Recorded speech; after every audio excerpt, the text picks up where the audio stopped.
spots. Do you know what Porky Pig is? That's all, folks. That's a Porky Pig. I was famous for it when I was on the air. I get stuck in a word and I couldn't get out. If you have a Porky Pig, practice the rough stuff. People used to ask me, do you do anything stupid when you're on the air? My answer was, heck, I was on the air for 4 hours, a live 4 hours. You can make a lot of stupid things during that time. But the main thing to do, it's recovery. That's the main thing. Get up, dust yourself off, and you keep going. And chances are, they didn't even know that you made a mistake. And you know what?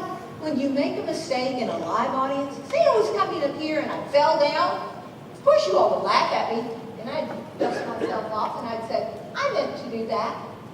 Be self-effacing. It doesn't matter, we're all human. And if I make a mistake, I know that you will be forgiving. And that's the thing about being confident. No matter what happens, I know you're a great audience and you'll forgive me for my mistakes. Your job is to connect. Your job is to inspire. As a public speaker, I'm supposed to entertain you, and also I'm supposed to make you feel something. And as a public speaker teacher, I hope that I would inspire you to say, you know what? I'm not as scared as I thought I would be. I'm going to try that. So that's your job when you're up in front of people. Connecting with the audience, and it's how I make you feel. If I inspire you, then I've done a good job. If I've educated you, I've done a good job. It's how I make you feel. Your voice. Oh, let me tell you, I've had 3 different voice coaches, probably at least a year long for each of them, trying to get rid of my horrible Southern accent. And it still comes out, I just can't help it. But at least I can kind of control it. So we're talking about voice here. Your voice tells so much about you. And that's why it was important for me to have a voice coach if I was going to be on the air, because they want it pretty stable. But it also is about confidence, you know. If I get up here and I'm talking real weak, that doesn't sound like I have much confidence. But you want to project, you want to talk, you want to show the people that I know what I'm talking about. Your heritage, you can't help that with our faces, right? But our voices as well. And moods as well. And you know that. If you're in a mood like, whatever, you can tell by your voice, of course. If I could impart to you anything today, it would be speaking up. As Asians, we only represent 6% of this country. And I'll tell you what, we are a dynamic 6%. Because we are smart. We're the highest educated. Our median income is higher. It's just amazing. And you know what? Most or more than half of the Asian community here in America is made up of not first generations, but not made up of, like me, the third generation, made up of the first. You hear so many immigrant stories. They come here with a few dollars in their pocket, and they become successful. So, with that confidence, speak up. It doesn't matter if you don't know something grammatically correct, speak up, because you deserve it, and we want to hear you. We're so proud of everyone, but we need a voice. It's funny, when I first started reporting, I was hired on a Wednesday, and then on a Monday, next Monday, it was Governor George Busbee's Governor's News Conference.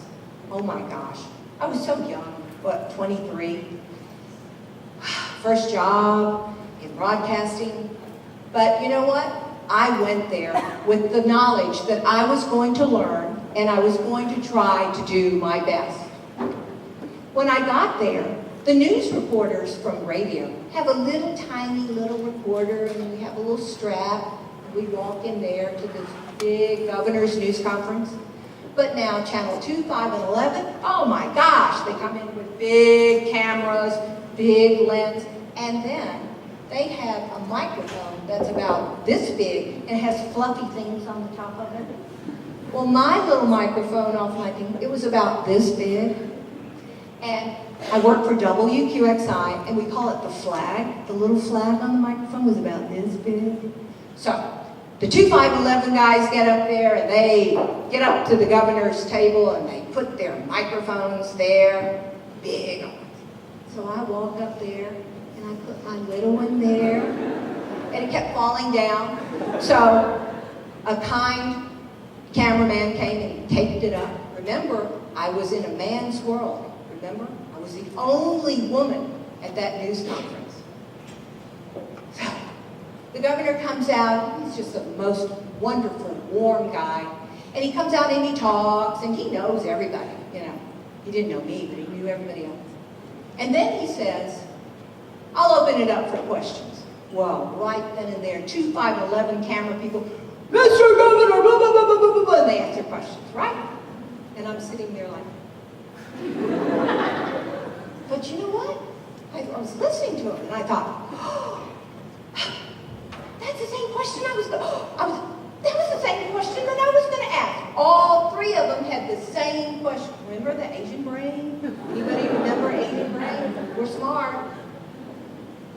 So then, humiliated, you know, I walked out, and I had another week to think about it. And I kept saying, Sachi, you got to get in there or get out. You know, this is your job. Get in there or get out. So the next Monday came, same thing, brought my little thing up. They taped it up. And then the governor came in. He was making chit-chat. And then he said, all right, I'll open it up for questions. And I said, Governor Busbee!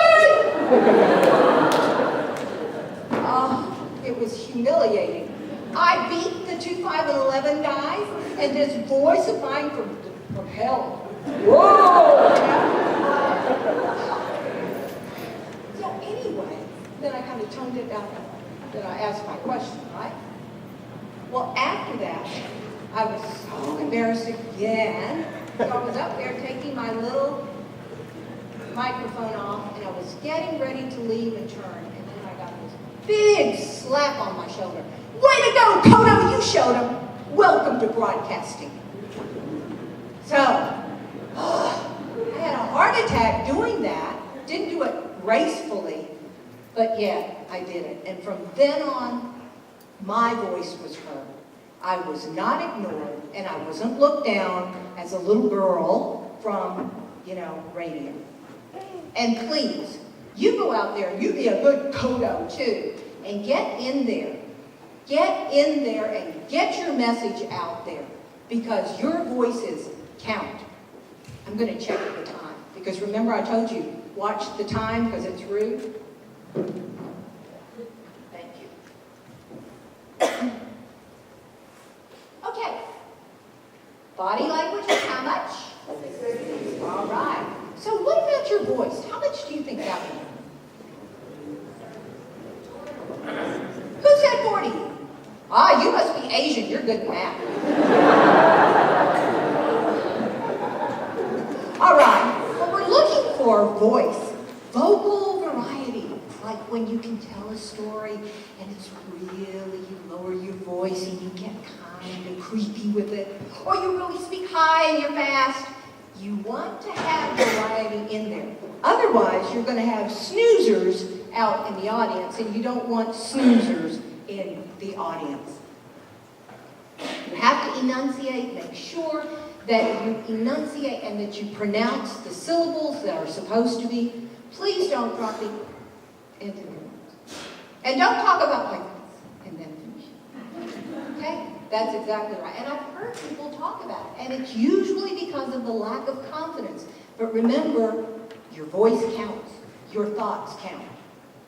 And if you want to have a good voice, listen to people on the radio, television, listen to your friends, your teachers that have a good voice, and imitate them. Find out what they say and how they do it that makes them sound so good. And just imitate it. And if you are not from this country, if English is not your first language, it still applies to you.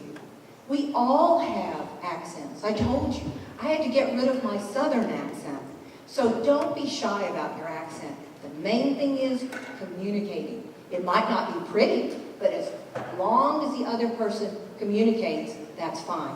If you heard me communicating in Japanese, you'd go, ooh, how bad is that?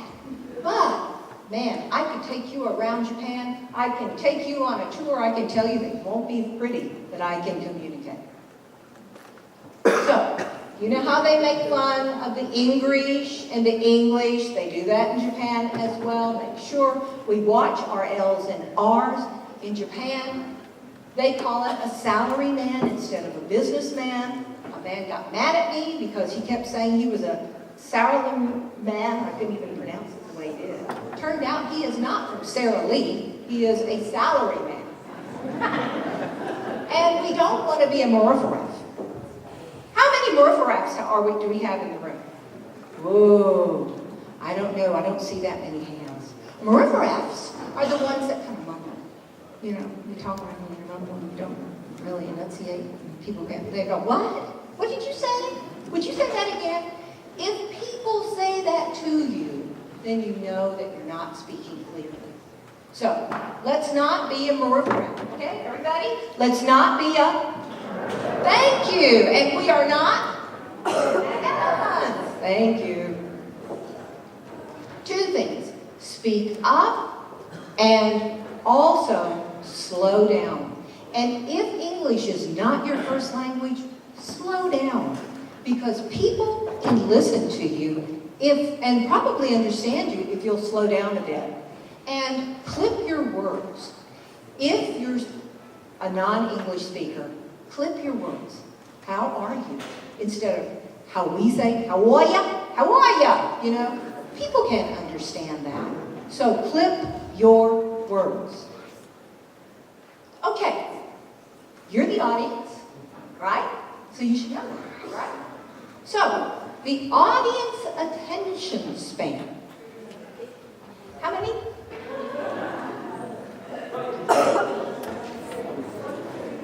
100 and something? 20 minutes? 25 minutes?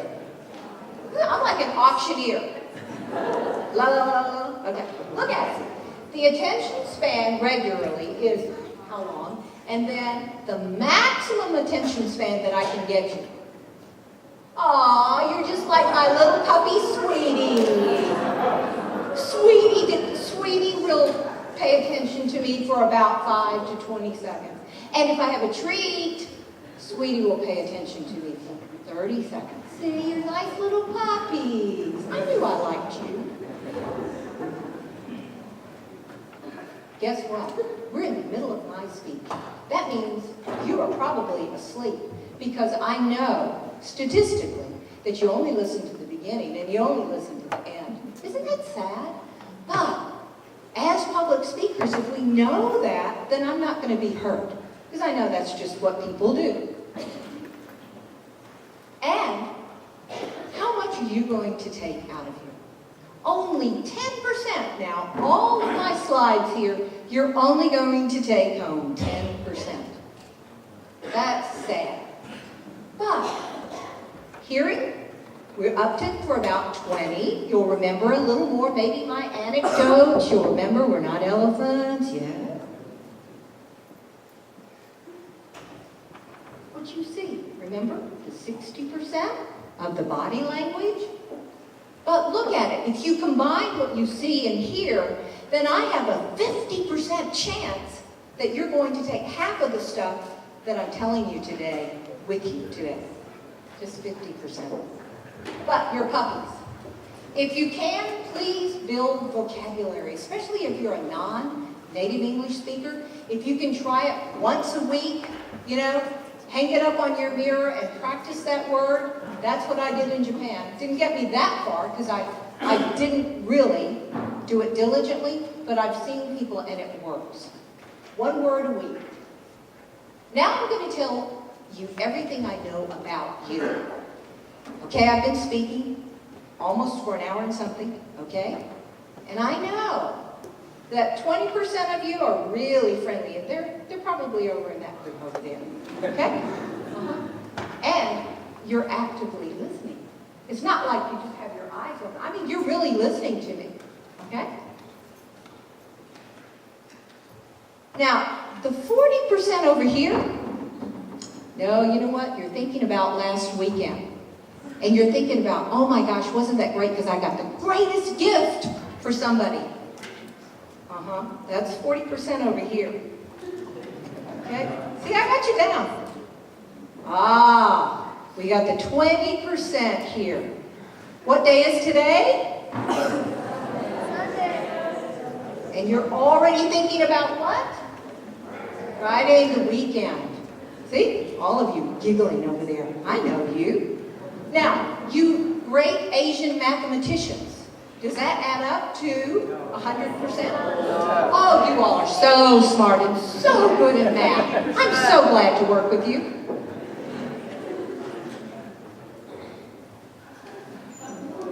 It's that group right there. The romancers. Thinking about love. All right, we got you. I know what you audience people do. Stress. See, that's why people don't like public speaking, because they get all stressed out. You know, the sweaty palms, the voice cracking, the dry mouth. And look at the bottom one. You want to throw up. Pretty sad, huh? But guess what? I have a very famous public speaker friend. I won't mention his name because I'm going to tell you this part. He gets diarrhea before he goes on me. Okay.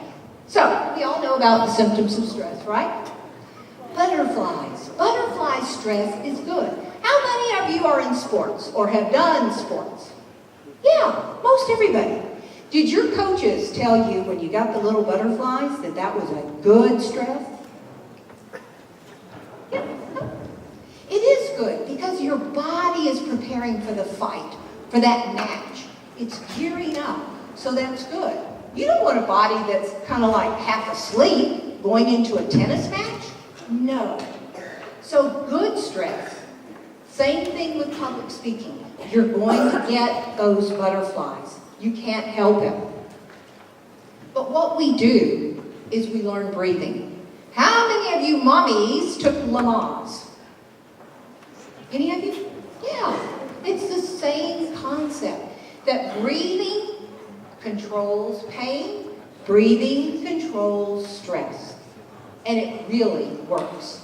Okay, everybody, hands on your diaphragm.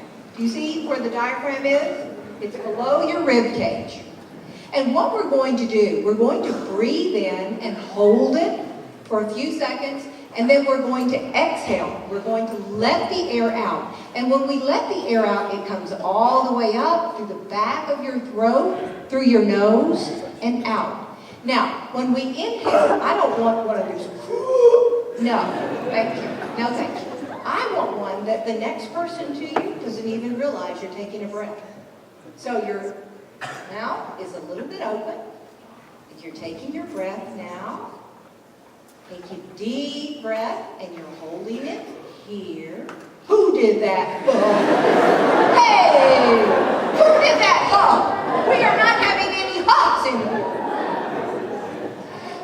So okay, let's start over. Okay, breathing in, holding in your diaphragm.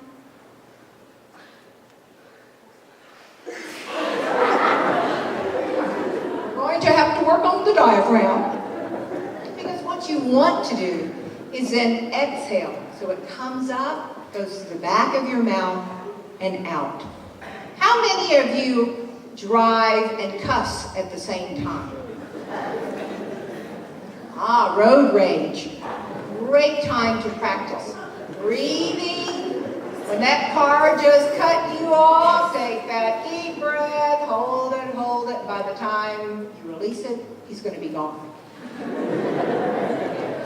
But practice that, because the breathing really helps you. What it does, it's called, here's a great phrase for you to learn. Glottal fry. Everybody say that. Glottal fry. Glottal fry basically is when you don't get enough air in your vocal cords and then your voice cracks. That's what that is. So, you don't want the glottal fry. Uh-oh, I'm in trouble. Man, I've done it now. Where is somebody who is IT? Help. Did they leave? Oh, thank you. Who did that? What a nice person. Okay.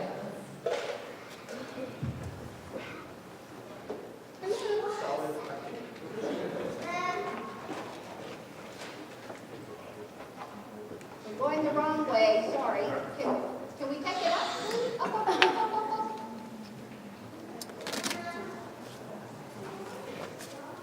Okay, thank you. Sorry. IT challenged. So see, it's recovery, right? I had somebody in the back helping me. It's all about recovery.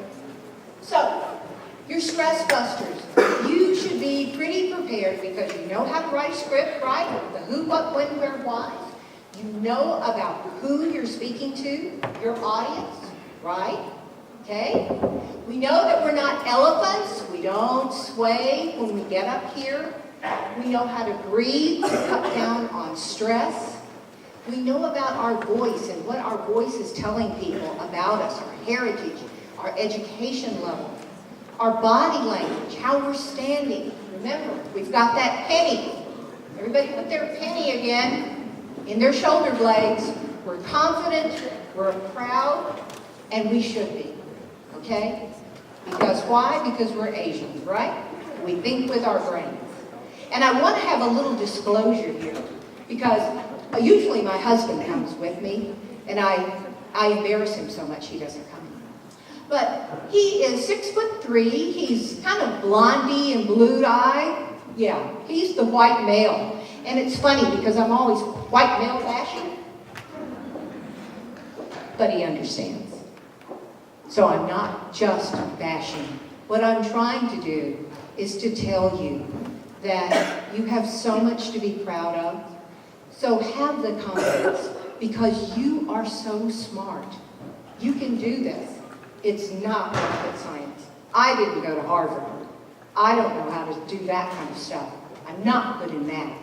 But we can all learn to be good public speakers.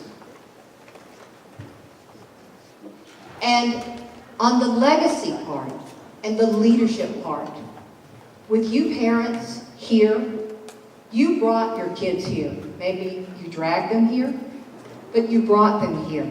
And you brought them here because you want them to learn. You want them to excel. And so as the kids, I know that I took part of your Sunday and part of your vacation, but I hope that you appreciate what your parents are giving you. An introduction to get to hear Willie and Andy speak, and to hear all that they have accomplished, gone to the school in the nation, and then to hear about public speaking. You should really appreciate what your parents give you and what they want for you in your life. They are leaving a legacy in you, and I hope that in the future years, you'll also leave a legacy for yourself. Thank you so much for being a wonderful audience.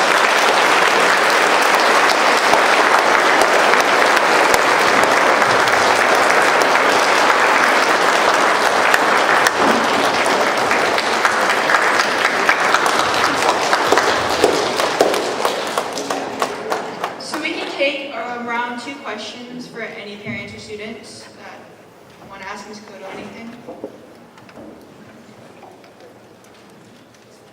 Oh, we have a quiet group. No questions? Are you going to let me off that easy? We have a parent right here. Oh, I'm sorry.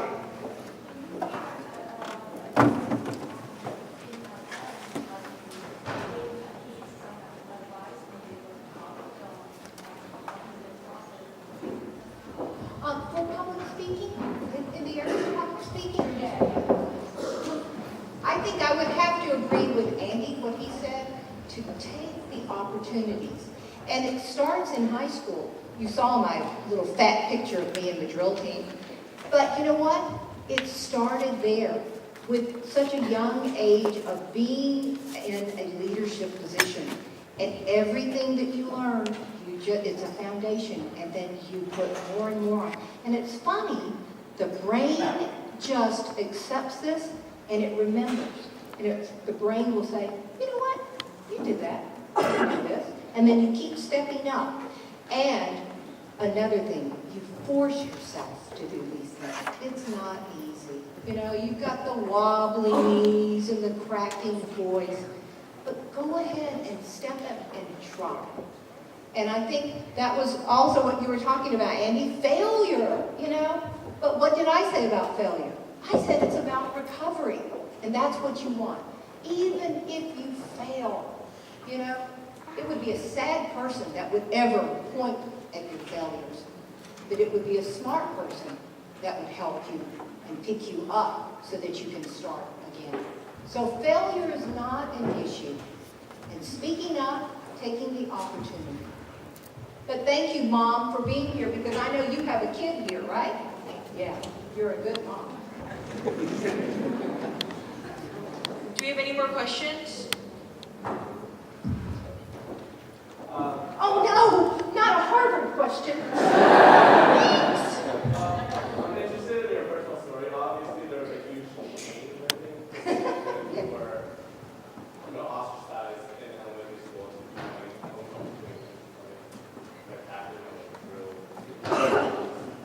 Can you talk a little bit about the social change within your middle school years, like how you're not allowed to Cultural?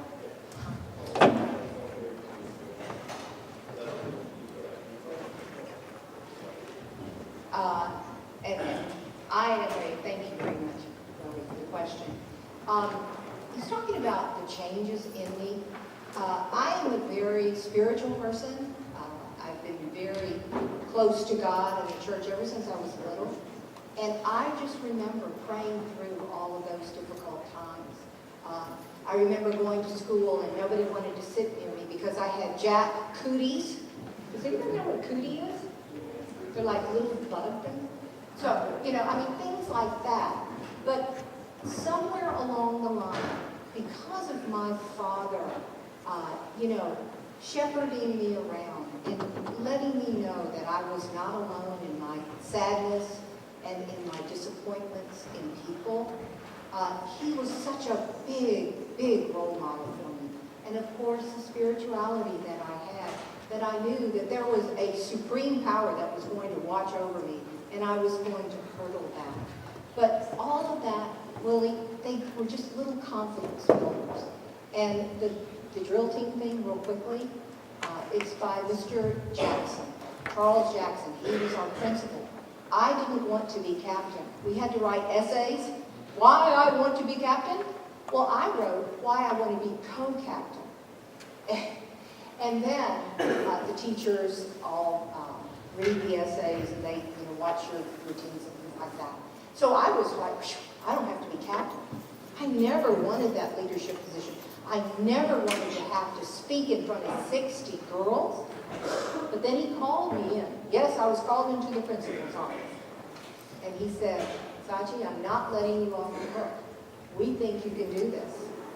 And I said, but Mr. Jackson, no, I put co-captain on there. And he said, you can do it. And I will support you. And I will help you. And you come to me if you have any issues. Isn't that amazing? He was just this wonderful principal that believed in this little Asian kid. I went to the same high school for all 5 years. So he knew me, and I had 2 older sisters. So that helped. But having those role models, having the people that will support you and verbally stand up and say, look, I've got your back. That is what got me through it all. It wasn't because of me. But thank you.